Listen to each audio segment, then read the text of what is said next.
Welcome to Keiser Voices, the story of success, brought to you by Keiser University Graduate School, here where the academic world meets personal triumph. Join us today as we dive into the captivating tales of success. Welcome back, everybody, to another episode of Keiser Voices. And as promised, we brought Miss Sarah Miller on.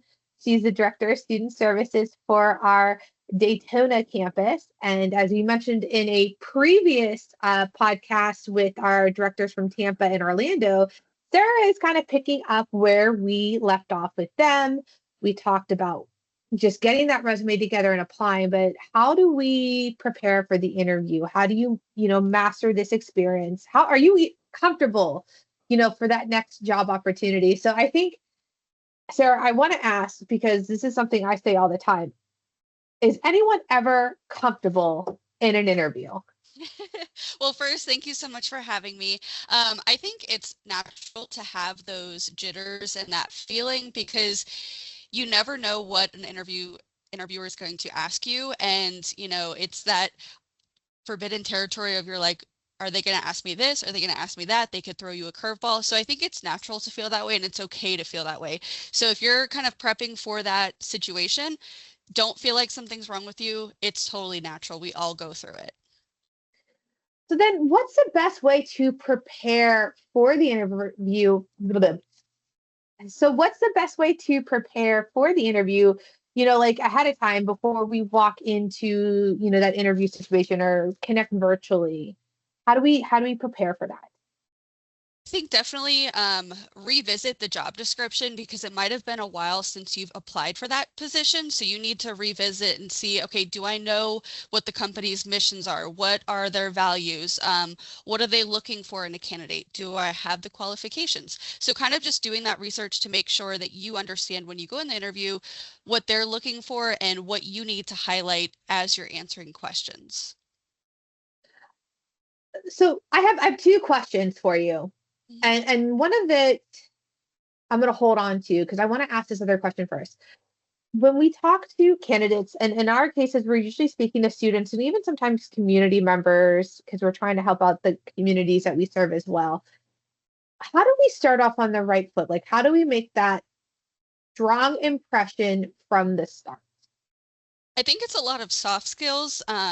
You can have your expertise, but it's those soft skills of eye contact, handshaking, looking appropriate for whatever interview you're going for, because that first impression is everything. It's the lasting first meeting that they're going to see. So making sure, even if you're nervous, give that handshake, give them eye contact, give them something that they're going to laugh or smile about so that you stick out compared to the other candidates.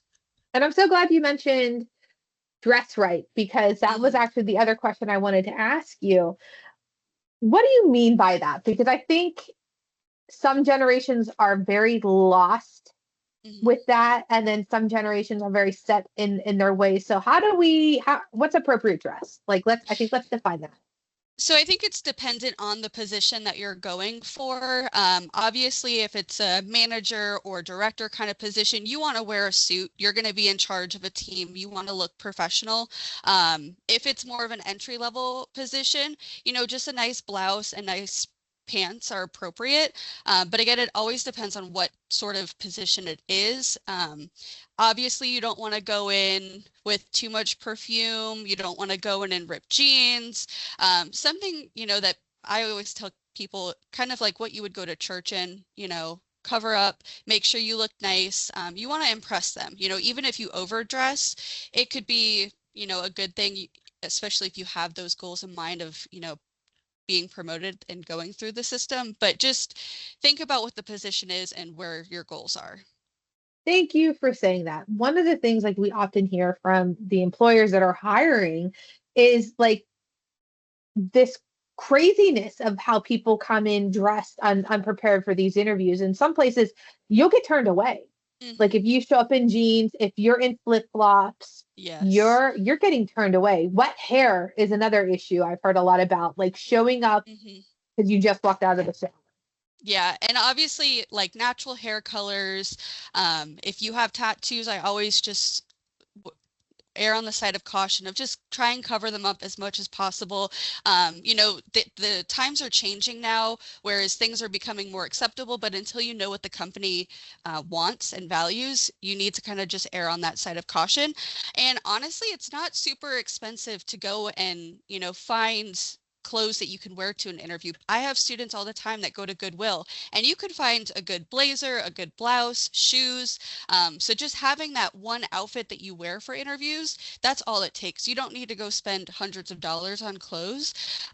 Just find that one thing that you could wear and trust. That way you're not stressed about another thing for an interview.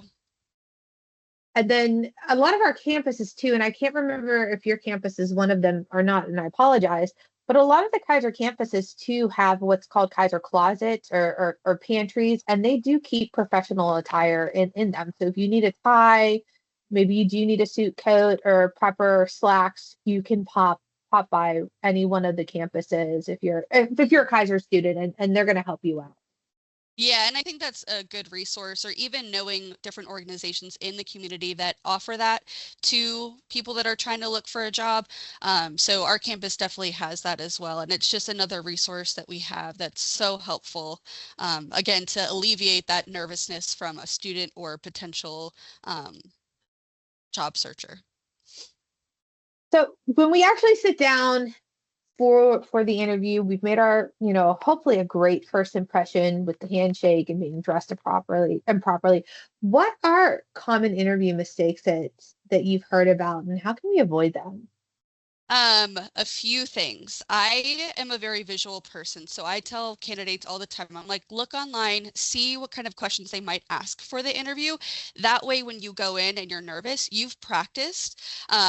Because I see a lot of people that like to avoid the question, so they'll go off on like word vomit. They'll just start talking, and they won't actually answer the question. So I always practice with candidates. I'm like, just look up questions, write what you would say, practice, practice, practice. That way you're comfortable.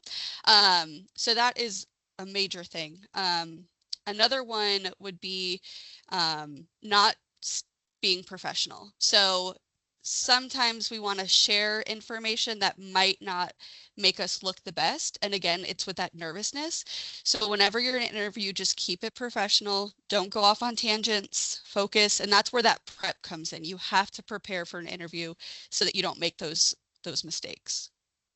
Common question employers often ask is, tell me about yourself. And I think that's another area that mistakes tend to happen. So, Sarah, if an employer is asking you to tell you or tell me about yourself, what are they actually asking you? So I always tell my students or whoever comes to my office, they're going to ask you that typically when they're looking over your resume. And I tell my students, they're going to want to know why you got into this profession or what your means of being here is.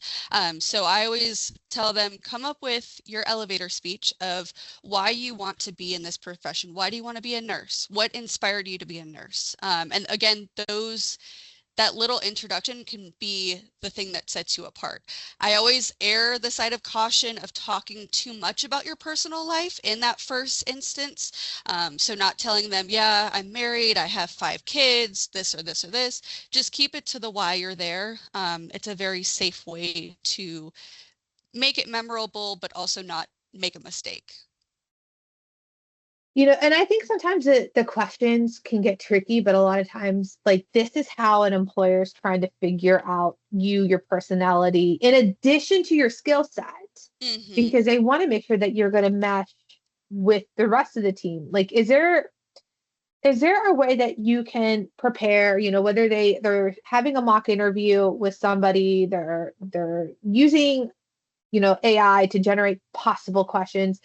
Is there a way that they can practice this but not come across rehearsed or scripted? I mean, I think rehearsed was a bad word, but scripted. Like, you don't want to sound like you're reading off of like a tip sheet. Yeah, and I think it's like having that emotion. Obviously AI isn't super emotional, so having the influxes, showing that you're passionate, even if you're kind of like a monotone person, just give them a little bit of passion for why you're there. Obviously, you're there for a reason, so show that to them. I also tell people, obviously practice, but practice with different people. I had a student come in and she was like, "Oh, I can practice with you, but I feel comfortable with you." And I'm like, "No problem." Maybe she went and practiced with her dad. She's like, "My dad makes me super nervous." And so I was like, that's great. Find someone in your life that you're not super comfortable with. Just practice with them, and get tips. We all have to interview at some point. So get those tips of, did I sound like a robot? Did I sound good? What could I do better? But again, when you've practiced, it might sound rehearsed, but as long as you're kind of just giving them your personality, it's a good thing. One other issue that I've seen sometimes with and during mock interviews mostly, and I haven't necessarily had the feedback from the employer. Sometimes employers ask different questions than what we typically like. Why did you leave your last job? Why do you want this job? Right? Can you do this? Can you do that? What platforms have you used? Are you familiar with the position? And then sometimes they throw in another Mhm. random question that completely catches you off guard. How do you keep yourself from sounding like panic? Like, oh my God, that's not what I practiced for. hmm I think it's important to listen to their questions, but also pause. It's okay if you take a second to kind of really think what they're asking or think about how you're going to respond. We're humans. So obviously you don't want to word vomit and just kind of like give them the wrong thing. So even taking a minute and saying, wow, that's a really good question, and then coming up with an answer. But I always tell people, be honest, don't lie about things, especially when it comes to certain skills or something, because that will eventually come through. They'll see that. So make sure you're just being honest. And I sometimes throw funny questions at my Mhm. students, like what kind of animal would you be and why? And it gives them the like, wait, what? And so it's that time of practicing, like, okay, take a pause, think about it, and then answer, and be truthful and honest about, whatever it is they're asking. How do you encourage students to answer questions that they may not know an answer to or might not have experience? Because sometimes you get questions like, oh, have you ever experienced XYZ and how do you handle it? But sometimes especially if you have a student who's fresh out of high school, or maybe hasn't had, outside of babysitting, those type of things where they really don't have a rich background. How do you encourage them to answer those questions? I always tell people to just say, I have not experienced that before, but if I did, this is how I would react. Um, and it's a way of showing, like, sure, you might not have the experience, but how you go through what you would do shows the employer a lot about yourself. One question, and this has always stuck with me, I had a mock interview once and I asked the candidate, I said, what's your weakness? And she looked me dead in the eye and said, I don't have one. Oh And gosh. so that was a teachable moment of, we all are humans, so what's something that we're not so great on and how can we improve it? So it's okay. Like I said, don't lie, be honest. Say, I haven't experienced this, but this is what I would do instead. It just shows your thoughtfulness and how you would approach the situation. And you bring up a great common question. I've actually stopped asking it. I'm currently hiring. I feel like I've been using this month's episodes to help myself hire or vent about hiring because I'm in the process of hiring. So I'm on that, employer perspective side of the hmm questions. I've actually gotten rid of asking the strengths and weaknesses because we very often get I don't have any weaknesses. So how do we actually answer that question? You kind of touched on it a little bit. So you're asked, what's your strength? What's your weaknesses? I How think do we respond? yeah, I always tell people have at least three strengths and have them relate to whatever career or job you're trying to go into. For example, nursing. Most nurses are empathetic. Employers would want to see that they have empathy for people. And then with the weakness side, it's kind of like relate it to a work environment. Obviously, don't think about it in a personal way, like, oh, I'm not really great at putting my laundry away. Okay. So I always tell candidates, like my example is I'm a yes person. So I constantly say yes to things. I like helping others, and sometimes that can get overwhelming. So what I do is I communicate with my team, my boss. That way, if I'm getting too overwhelmed, they know and kind of help me or walk me through it. So I'm constantly, and again, Google is our friend, AI is our friend. You can kind of ask AI, what's a good weakness, and then how to like turn it around into a good thing. Obviously, make sure that it means something to you. Don't Mhm. lie about it. Make sure it's something that you actually do. That way, when you're answering the question, you don't seem like a robot. You're actually giving, your all, and it's a good way for the employer to see, okay, this person might need assistance with this, and that's okay. We can do that as a team. So don't ever feel like it's a bad thing to have a weakness. With that too, is there something as too much honesty, like too much information, whether it's that question or even some other questions? I think so. Obviously, you don't want to lay all your cards out to them. So keep it honest, but again, don't word vomit. Don't tell too much. And of course, you don't want to just talk, talk, talk, talk, talk. You want it to be an equal balance where they're asking you questions, you're responding, but you also want to get something out of them. So if you're just talking and talking, you probably aren't getting what you want from them. And that brings me to like another question that is common in an interview. The employer typically, I mean, I don't know of a situation where it hasn't happened. I'm sure there's a situation, but typically one of the final questions are, do you have any questions for me? Yes. So I always tell people you want to bring a notebook, pen and paper with you to the interview with your resumes. Um, it's a way for you to jot things down. If they say something and you're like, okay, I need to remember that, it's okay to write that down. I sometimes tell my candidates, I'm like, bring your questions on the paper. When you're stressed, your mind goes blank and you want to get information from them. It's not only an interview of them interviewing you, you have to interview them. So I typically have them write 3 to 5 questions because you never know, one of the questions you had might have been answered already. And then you can also take notes on what they say. Obviously, you want to know what your day-to-day is going to look like in that role. You want to make sure that you'll be happy in that position, kind of like what their expectations are, training, culture. Again, AI and Google are your friends. But definitely bring questions because, like you said, I've always heard that people ask. I always tell students that one of the questions that they should ask should involve the making the employer picture you in the role. So whether that, how do you see me fitting in?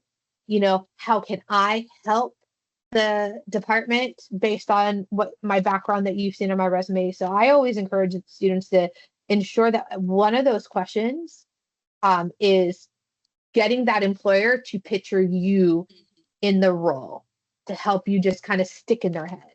Yeah, I 100% agree that that's a great question. And again, it can be a memorable, like them really thinking about you, and that makes a lasting impression on them. So I love that. What about questions we shouldn't ask? Are there questions that should not be asked in a first interview? I always tell people to kind of stray away from the money aspect of it because that can come off kind of inappropriate in that first, set of interviews. And obviously, you can kind of get a gauge by looking online what the expectation is going to be. So anything that might make them not want to hire you. So just err on the caution of side. And obviously, every position's different. Um, but just focus on those positive questions, what your life is going to be like in that role, that sort of thing. Especially dress code, because you talked about the tattoos at the beginning, you talked about the hair at the beginning, jewelry, perfume. You mentioned all of those things at the very, very Yeah. beginning with showing up in the first place. So this would be that opportune time to Hmm. be like, what's your dress code policy? Yeah. Especially like you mentioned nursing too. You shouldn't be wearing heavy perfumes or a ton of jewelry, and you'll find that that's a common theme in doctors' Right. offices. So that's a great question to ask too. What's business attire for this Hmm. place? Yeah, and like you said, the hair policy, tattoo policy, those are all lighthearted, and it's good for you to know moving forward if you're going to be able to withstand that. What recommendations would you give to help candidates stand out in an interview? Um, I think definitely one thing that I've had students say is, it's really hard to maintain eye contact. And I get it if it's just you and one other person. It can be hard to keep that eye contact, but make sure you do look confident, sit up straight. It's okay if you use your hands. Just be mindful of your body. Take a breath. You might be a little nervous, you might be a little sweaty. That's okay. But just control that in that interview. And like I said, practice making eye contact with people. You might be in a situation where it's a panel. So practice, I think panels are a little bit easier because you can look at each person, give them different eye contact at different times. But just be confident. Most employers want someone who is confident in themselves. They're not slouching over, especially if you're in customer service role. Like they want people who are going to be confident and not, slouching or dirty or messy. So just be mindful of those little things too. And those are easy things to practice. And like Keiser has, you can practice with us in student services, but you can also practice with family and friends. And, don't feel like if you can't maintain eye contact, that will be the end all be all. But just make sure those little things are, done well in an interview. I just realized there is one thing that we have not talked about, and I can't believe I haven't brought it up sooner. Cell phones, electronic devices, Oh my smartwatches. gosh. What do we do with them? Um, Leave them in your car. Because even if you're like, yeah, I have no notifications on, or, if you have a smartwatch, take it off because those little vibrations are distractions. So definitely leave them in your car. It's one thing to not have to worry or stress about. If you want to turn it off, awesome. But don't let that be a distraction because the person who's interviewing you will remember that. They'll remember that, your watch is buzzing a million times, that you're looking at it, that you pull your phone out. So just keep those distractions away. So no electronic devices, cell phones, tablets, you name it, in Hmm. an interview. Yeah, and don't use it. I've had employers tell me sometimes the candidate will come in with the questions on their phone. Just bring pen and paper. Don't bring your cell phone with your questions. I've heard from employers that that's a big no-no. Yeah, no, I agree, and I think that's good. Yeah. What other tips do you have for success in these interviews? Make sure you follow up. Um, Within that 24-hour period, make sure you send an email or phone call. Back in the old days, sometimes you would send letters, thank yous. Do something to reach out and maybe bring up something in that thank you that's memorable from the interview, but please make sure you follow up. It does make a difference. Reflect on how the interview went. So even if you thought it was good or bad, kind of go through in your mind, maybe right afterwards. That way, if you do have a second interview, you know what to improve on. And again, please follow up. Yeah, no, that's great. And then one last question, and it's kind of like a post-interview type of question for you. Let's say that you've had a couple of interviews, different locations, and you got a follow-up, either a follow-up interview request or an offer, but you've already made your mind up about a different opportunity. How do we respond? I think the best way to respond is to give a response. Don't ghost them because you never know where your journey in your career is going to go.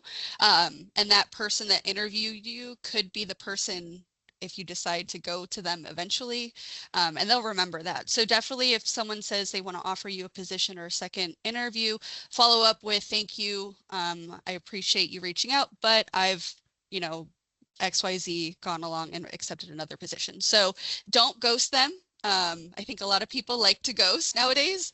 Give them a response, just so that they know where your journey has gone, and to just be respectful to them, because like I said, you never know where your journey is going to go, and they could be your employer in the future, and you want to have a lasting impression and a positive impression on them.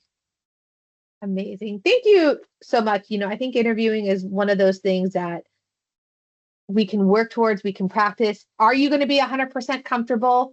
No. But hopefully, after they've listened to this episode and they've heard some of your suggestions and tips, hopefully they could at least feel some confidence heading into an interview. Yeah, and it's natural to feel that way, and I want everyone out there to know, if you haven't had an interview for a long time, things have changed a little bit, and it's okay if you're nervous. It's okay if you mess up. It's that reflection and being positive and just showing them who you are that's important. And obviously, if you're a Keiser student, we're here to help you.